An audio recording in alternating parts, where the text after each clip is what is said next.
Welcome to another episode of Relatively Famous, the podcast where I, Chip White, talk to relatives of famous people. You may wonder what qualifies me. Well, my sister is Vanna White of Wheel of Fortune, and today we have the son of one of my favorite actors, Morgan Freeman. We're going to talk with Alfonso Freeman about his life, his career, and what it's like to be a relative of Morgan Freeman's.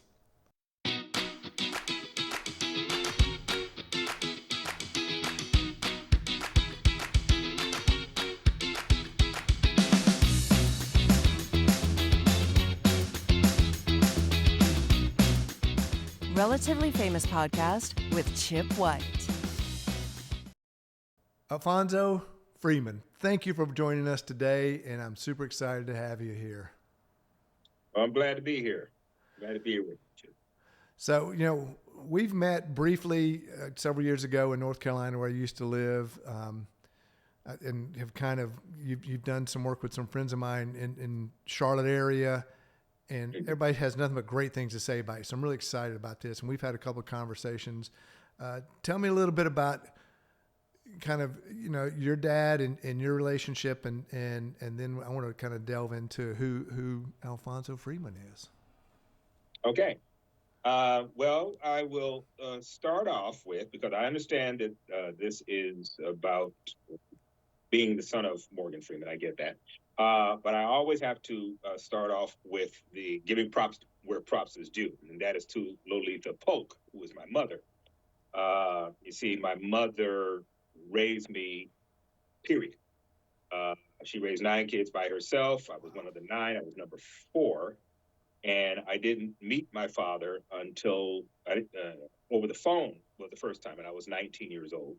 And we didn't meet in person until I was 24. So pretty much my entire life was with my mom and my siblings on my mom's side, growing up in Compton in the LA County area. But after I met my dad, things changed for me. They changed quite a lot. When we met, he was becoming Morgan Freeman, the internationally known Morgan Freeman. Before that, he was first the guy that people recognize on the Electric Company, a TV show. After that, there were some TV commercials. I mean, he went the route that most of us go when we become actors. Is a lot of climbing, a lot of struggle, a lot of doing things you don't want to do, and doing things you regret having done. But I'd say, let's see, he was working on a TV movie when he showed up at my front door. And in 1984, I was 24 years old, young dad, had my second kid, married at the time. And, it was strange. It was cathartic. It was weird, because, again, I lived my life with my mom and my siblings. I was a church boy at the time. And, that was pretty much my whole life. But then once I met my dad, I would say that a lot of the world opened up to me. I pretty much figured out what I was going to be after about, I'd say, 9 years. And and I've been an actor since 1993. But along the way, I learned and met people, and different things happened. And I'm part of this game now myself. But both of us. I mean, my dad wasn't famous, although he was on Phil Donahue, and people would say, "Anybody ever tell you look like me?" And he goes, "Yes, but only handsomer." But this was my dad, and you definitely favor your father. Sometimes is that a plus or negative as an actor? The honest answer is yes. I think it's yes to both. It has been more of a plus when I was a younger man and didn't look quite as much like him. Nowadays, I'm not quite sure if it's a benefit or not. there is no mistaking who I'm related to. My last name is Freeman, and I look like this. So I I don't I don't get a pass. So whatever things I get, I try to be careful to keep it about what I'm doing. I had to learn how to do that early in my career, um, because I looked enough like him along the way, even before my hair turned white, um, that I would go to auditions, and this was when you used to have to hand in a headshot. My name's right there, Alfonso Freeman, and sometimes uh, the casting directors, it was mostly for commercial work, but other things too as well. They would look at the headshot and they go, Freeman, are you related to Morgan Freeman? And in the beginning, I thought, hey, this is a boom. If they could figure that part out, then maybe it'll give me a leg up.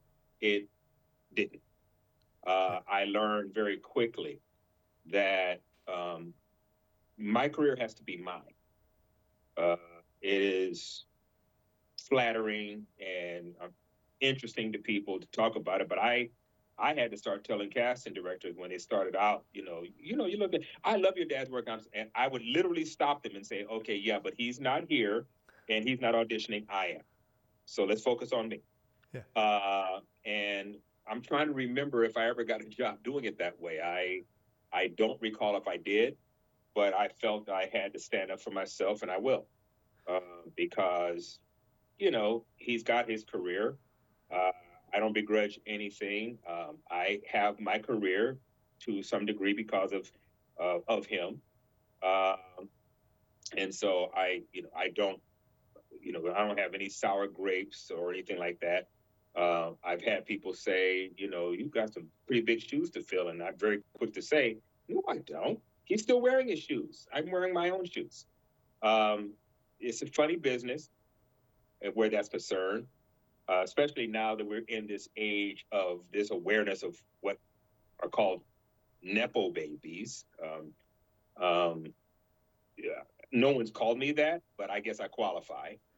Um, Look, man, I look at it this way. Any, I will do anything I can to help my son. My dad will do anything to help to help me. My sister Sure. does what she can to help me.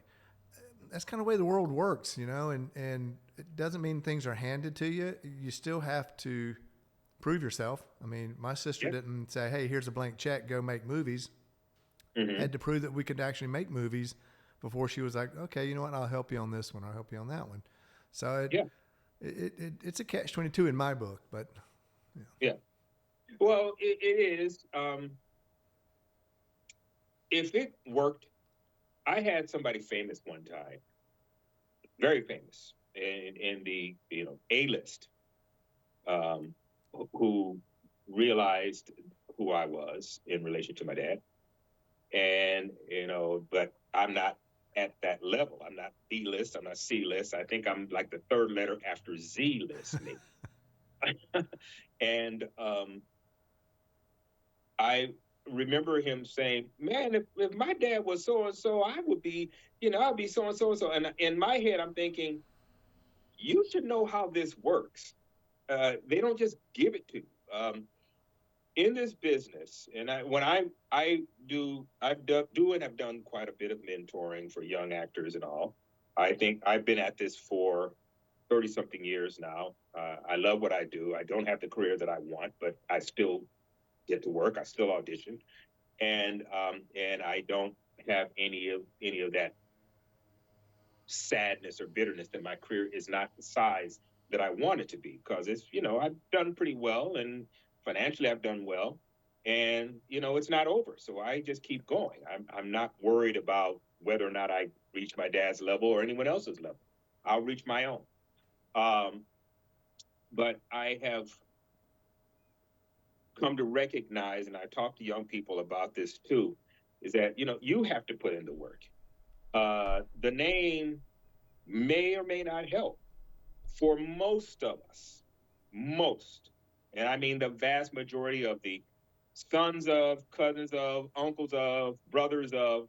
sisters of whoever, for the vast majority of us, we will barely get anything. There are only a few Charlie Sheens out there. There are only a few Kiefer Sutherlands out there. There are only a few other people who seem to have made something. And some of the ones who I've seen who made something, their careers are relatively modest compared to their sibling or their parent or whatever.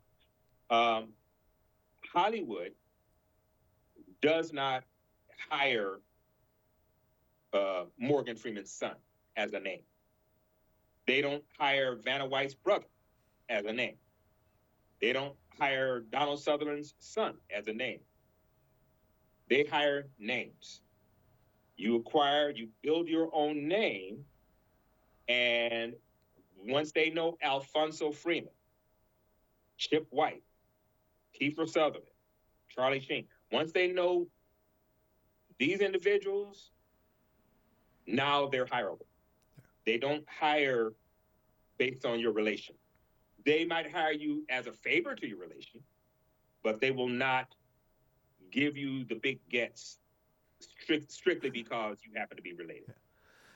Talking about some of the gets, what run through some of your work. I know that you have. I just talked to Danny Vincent the other day, and he said to tell you, hey, that you guys have a movie called Thorn together. Yeah, Torn. Yeah. Yes. Yes. And hi, Danny. If you're watching this, good to see you, and I had a fantastic time working with you. This guy, he's got chops to spare. I just got to say.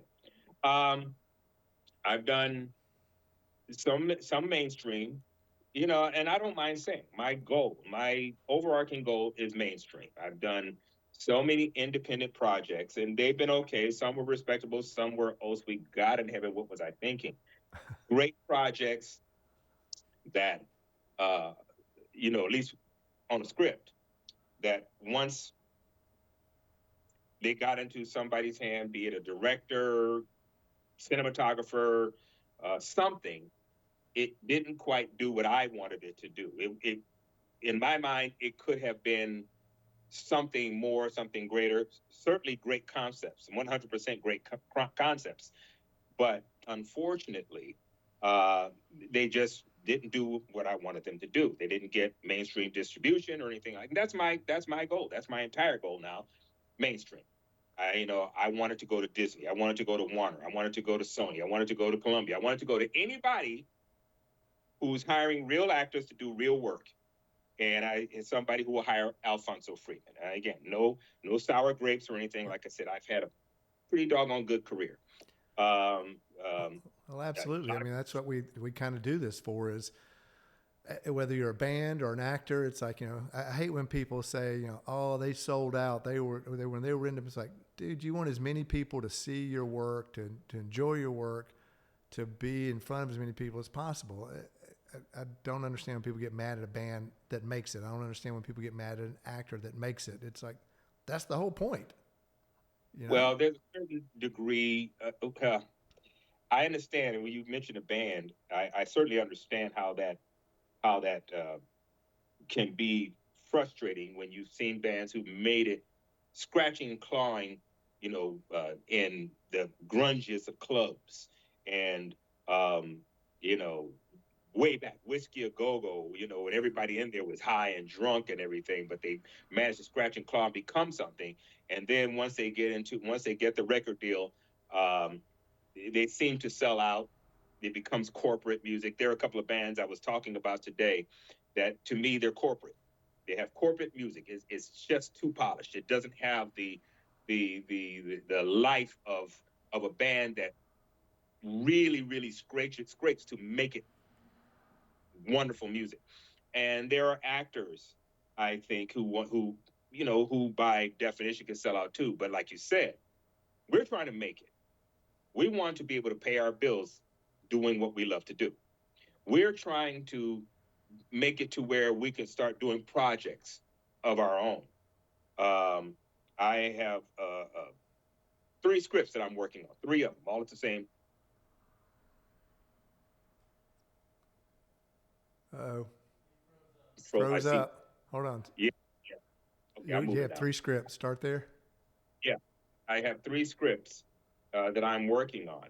And I don't consider myself a writer, but you know, I'm swinging for it because I can. Why not?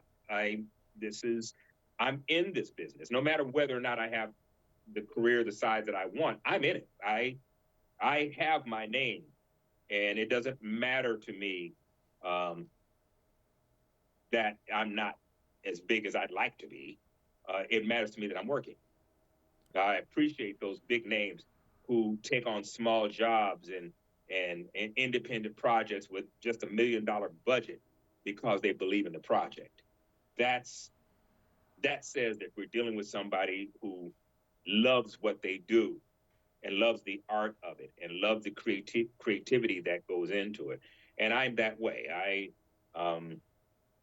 don't walk around with a massive ego. Maybe I need a bigger ego.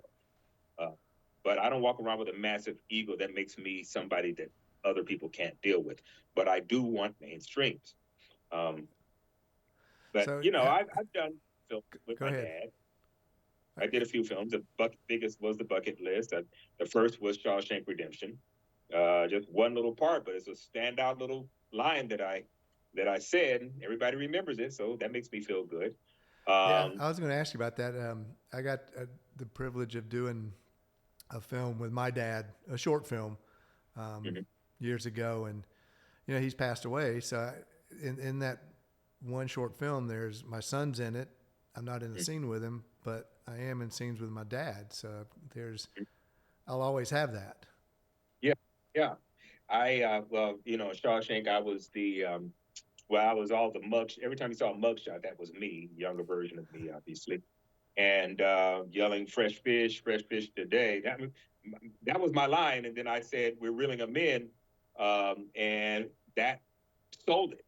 The director was like, "That was great," and it was my first time out, so I felt like, okay, all right, I got this. Um, and but then since then I've done a fair amount of independent films, some that I have I'm very proud to have done, and some that I'm like, oh, gosh, man, I did that. I actually did that. you know um, like everyone else, I'm trying to get there. None of us knows what project is going to be the one that's going to put you over the top. Yeah. So how did your career take you from Compton to you're in Rock Hill, right, or in Yeah, Charlotte? I goes out. Yeah. So how did you get from Compton, California, to Rock Hill, South Carolina?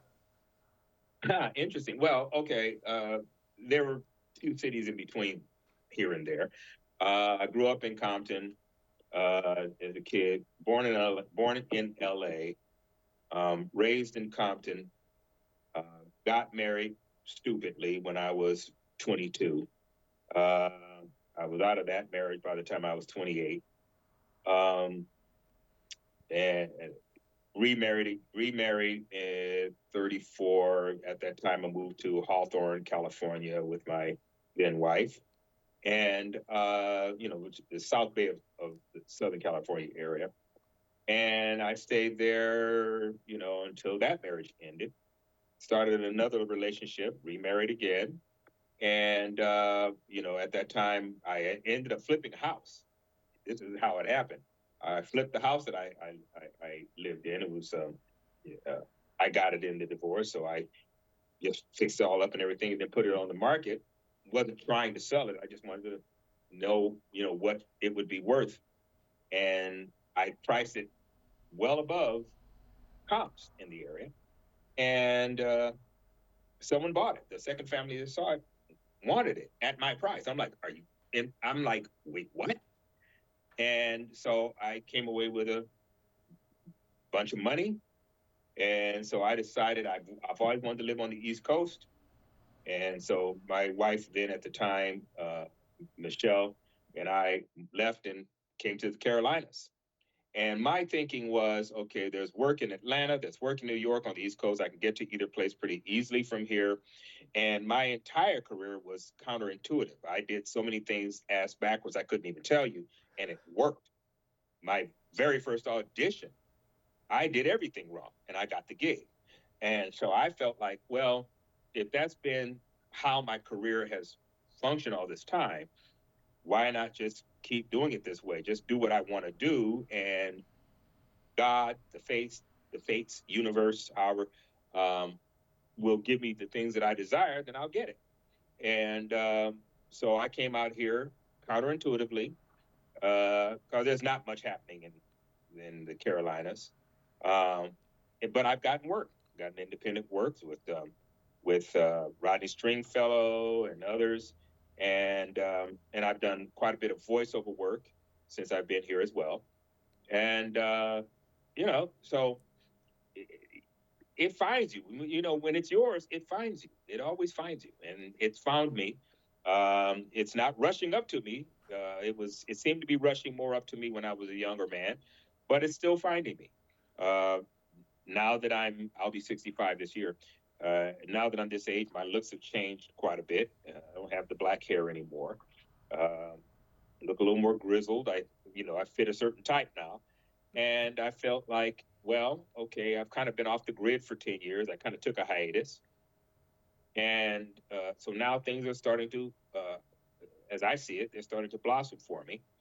And I'm just staying available to the possibilities and trying to keep a positive outlook along the way because nothing keeps success away like desperation.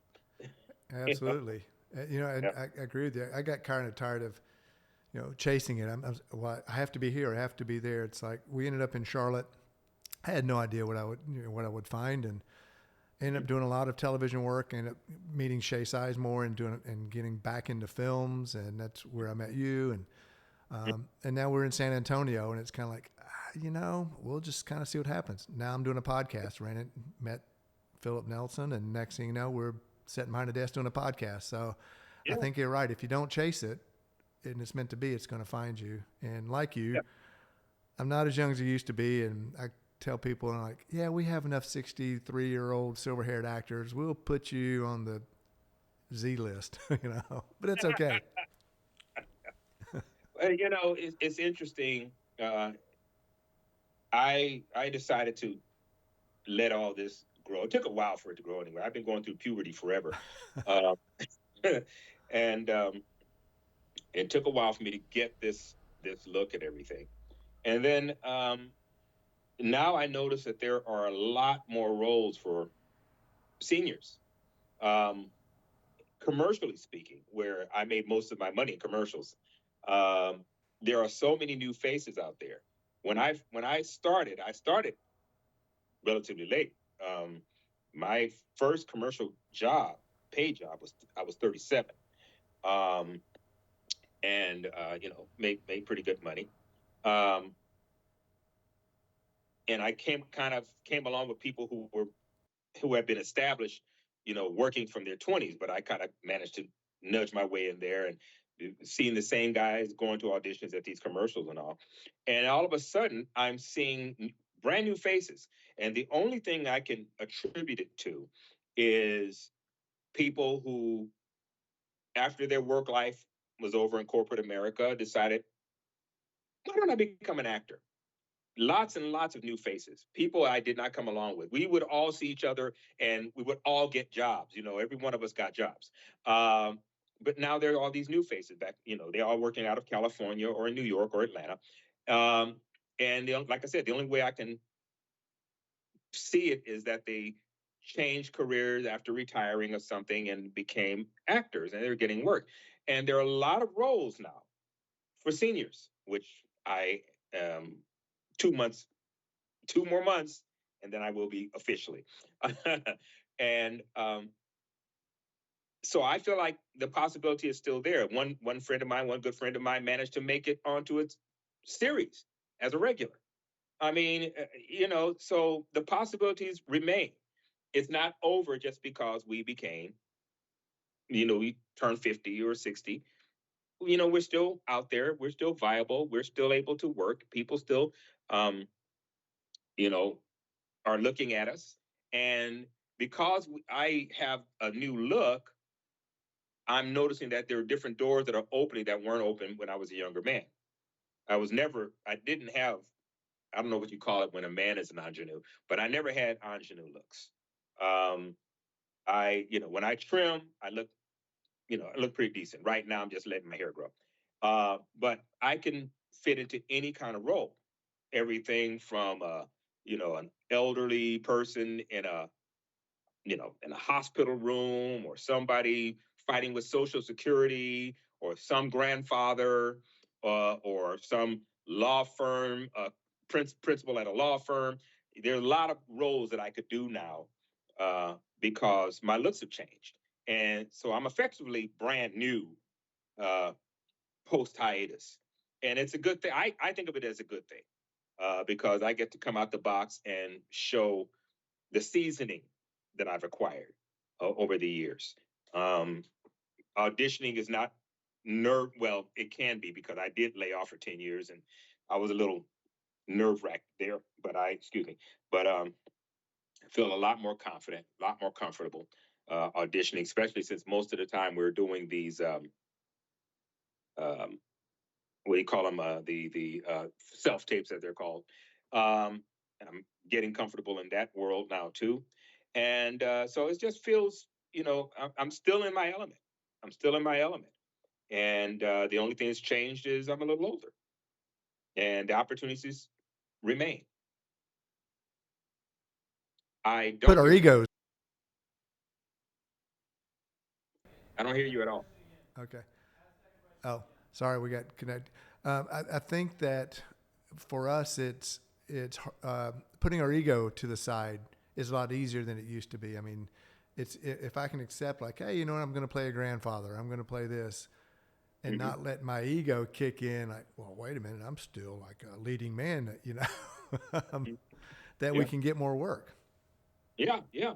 A very good friend of mine decided to let her gray. She was coloring her hair for a long time. Beautiful woman, great, wonderful skin, beautiful black woman, wonderful skin and everything. But she was coloring her hair, and then she decided, I'm done coloring. Um, I got over the ego of appearance, youthful appearance. Uh, when was it? God, it had to be in early 2000s. Um, I don't know if you know who Danny Goldman is. He's now deceased, but he was a child star and he became a casting director. And I'd gone to see him quite a lot. And I went to an audition and did well. And as I was leaving, he told me, you know what, you need to stop coloring your hair. And I said, what? Yeah, stop coloring your hair. It's very hard to find a black man who looks his age. I never thought about that. I've seen guys, they had, gray and all. I just had a little bit of gray in the chin. Well, a fair amount of gray in the chin, but, I was still coloring. So, to keep myself looking young. And, when he said that, I thought about it. Why not? I'm lazy anyway. I don't like, I'm too lazy to put contact lenses in. I wanted to put them in, and then I'm like, oh my God, I got to keep these things clean. I got to remember to take them out. And so I wear these glasses, for example, and they are bifocals, and I don't care. Um, I finally got to where it's like, okay, it's okay to be the age I am. And so when I stopped coloring my hair, and I was the only one of the group of guys that I was in their age group, and all of a sudden I became the bookinator because I was different.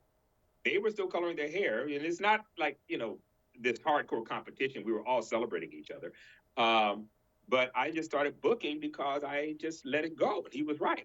I still have a young-ish face, but my face, it's white now. So I can play older, healthier characters, older, healthy characters for quite a while now. And that changed. And then all of a sudden, I would say maybe 10 years after that, everybody started letting their hair go gray. Everybody did. Yeah. And so the field changed up. And then I kept trying to stay a step ahead. And so I stopped coloring my hair, and then I started letting my full beard grow out.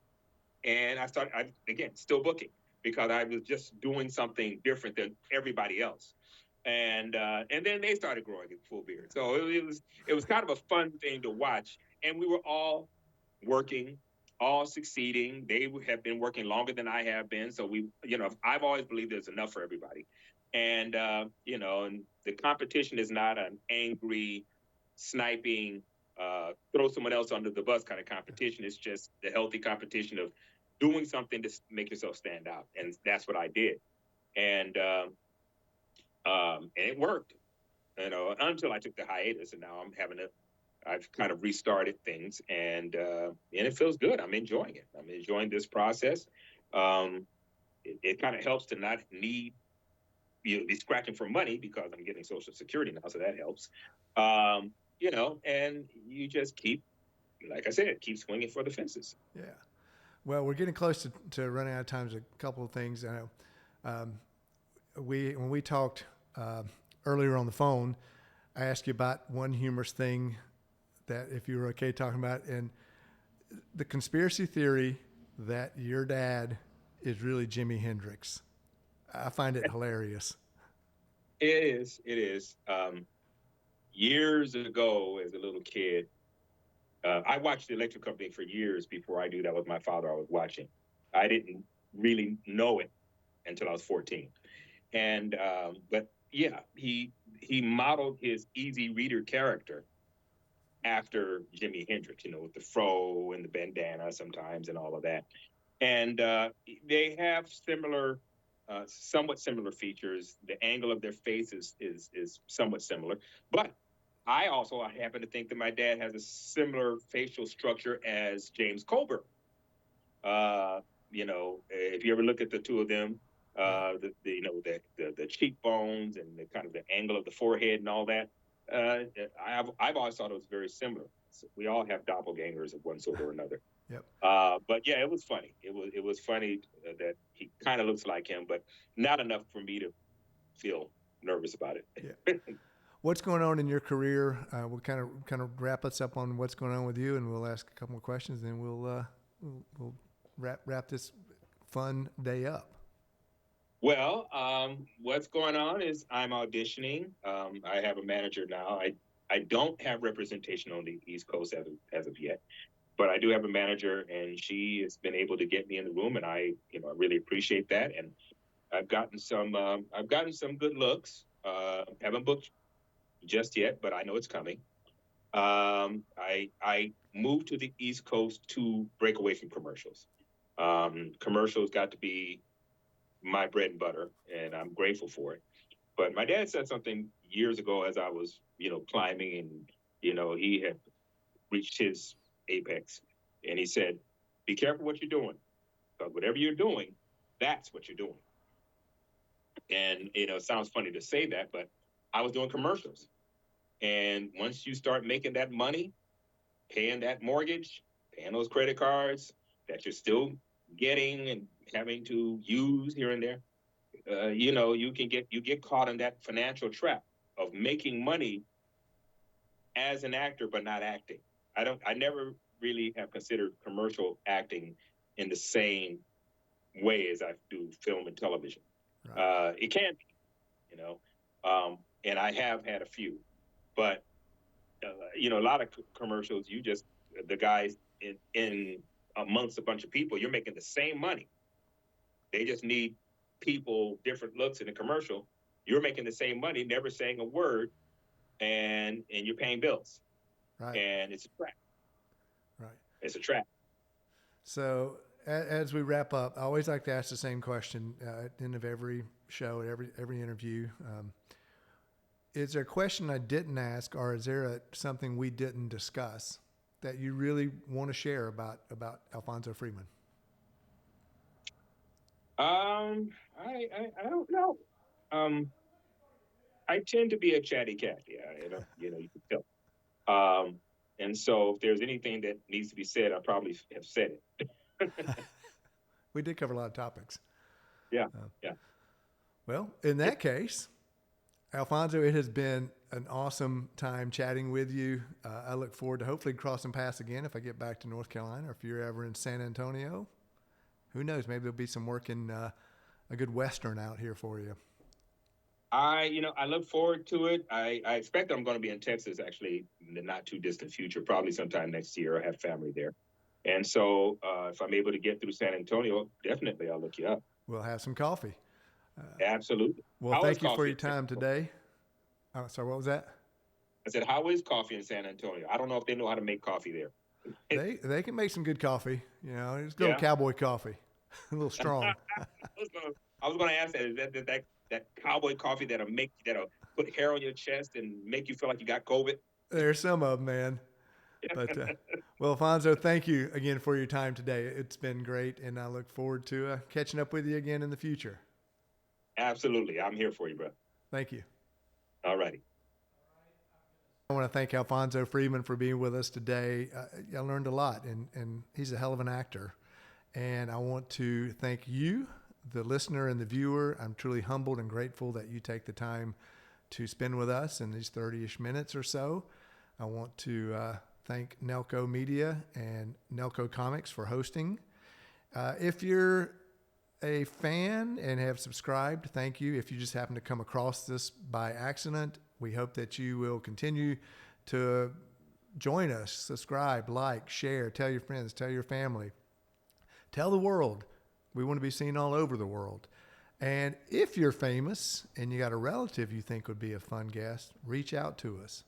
And on the flip side, if you're a relative and you think you'd be a fun guest, reach out to us. If you know someone, reach out to us. We're always looking for guests. Thank you. You've been listening to Relatively Famous with Chip White.